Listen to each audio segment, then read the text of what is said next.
नमस्कार, मैं उपेंद्र द्विवेदी आपका स्वागत करता हूँ आपके अपने चैनल कहानियाँ विद उपेंद्र में। आज मैं आपको सुनाने जा रहा हूँ वैद्य सनातन मिश्रा की लिखी हुई कहानी 1/48।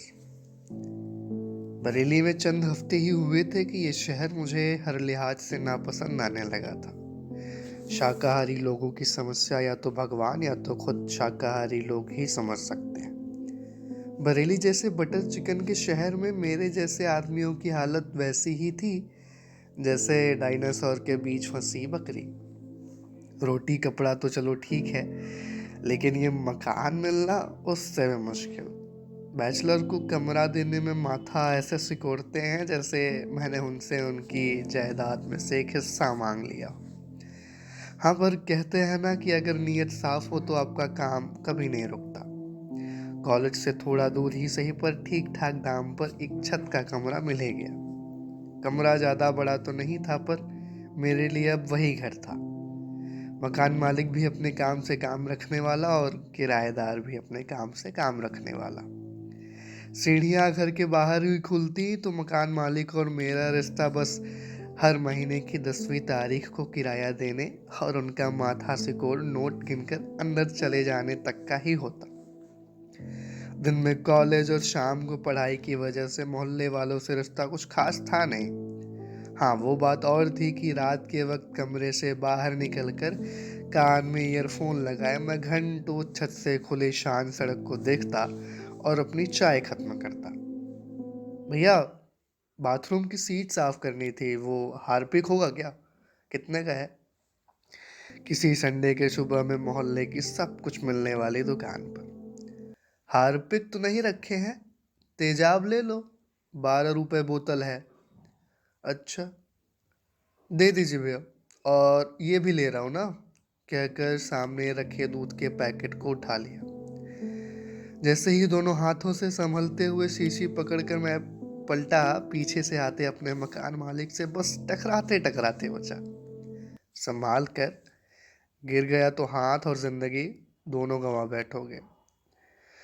बूढ़े लोग आदर सिखाने का मौका कहाँ छोड़ते हैं। अकेले रहने की आदत की वजह से मुझे बाथरूम की सफाई से लेकर किचन की कढ़ाई तक सारे काम खुद ही करना पड़ता। दुकान से वापस आने के बाद भीगे कपड़ों को बेदर्दी से निचोड़ कर रेलिंग पर डाल ही रहा था कि तभी नीचे मकान मालिक के यहाँ काम करने वाले लल्लन भैया ऊपर आते हुए बोले, क्यों भैया, बाथरूम साफ करवाना था? नहीं तो, मैंने तो नहीं कहा। मैंने वाकई नहीं कहा था। नहीं भैया, हम कर लेंगे, आप चाहिए। अरे हम कर देते हैं ना, नहीं तो मालिक डांटेंगे। ललन भैया कूलर के पास रखे तेजाब की शीशी को सावधानी से पकड़कर मुंह में कपड़ा वपड़ा बांधकर अपना काम करने लगे। मैंने भी ठीक है मन में ही बोलकर बेरहमी से कपड़ों को निचोड़ना जारी रखा। शाम के वक्त मैगी का पैकेट हवा में उछालते सीढ़ियां चढ़ते मकान मालिक ने मुझे पीछे से टोका। लल्लन, ठीक से सफाई कर दिया था ना? जी अंकल, वो मैं वैसे खुद कर लेता।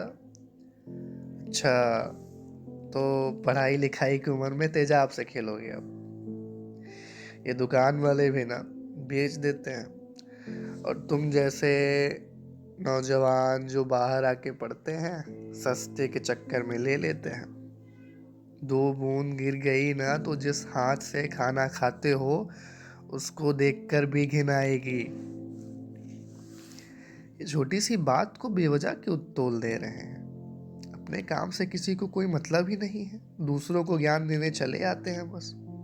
सही कहते हैं, इस उम्र में लोग सठिया ही जाते हैं, लेकिन अब सबको तो समझा नहीं सकते ना। पता नहीं इनको क्या दिक्कत है। मेरा पैसा, मेरी जिंदगी, मेरा रिस्क, अपने लड़के को समझाइए।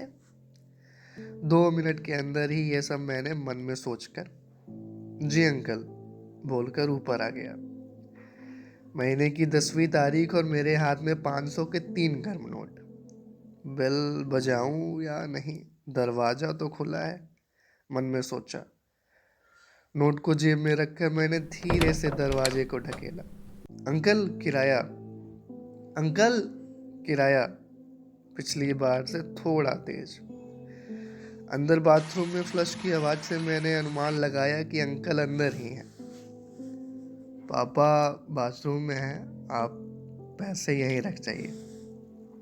मेरे पीछे मीठी सी आती आवाज से मैं पीछे पलटा और देखा कि सफेद दुपट्टे को गली हुई उंगलियों से संभालते हुए अपने आधे जले चेहरे को ढके मुझे टेबल पर पैसा रखने को कहती हुई लड़की खड़ी थी। किसी लड़की का ऐसा घिनौना रूप शायद ही मैंने पहले कभी देखा हो। मैं हड़बड़ी और डर के साथ पैसे टेबल पर रखकर सीढ़ियों से ऊपर आ गया। उस रात मुझे नींद नहीं आई। गमले में पानी डालते लल्लन भैया को मैंने इशारे से ऊपर बुलाया और उनसे पूछा, जिनको आप देखे हैं ना, वो मालिक की बिटिया है, कविता दीदी। बहुत सुंदर थी। यही मोहल्ले का कोई लड़का था, रोज दीदी का रास्ता रोकता था।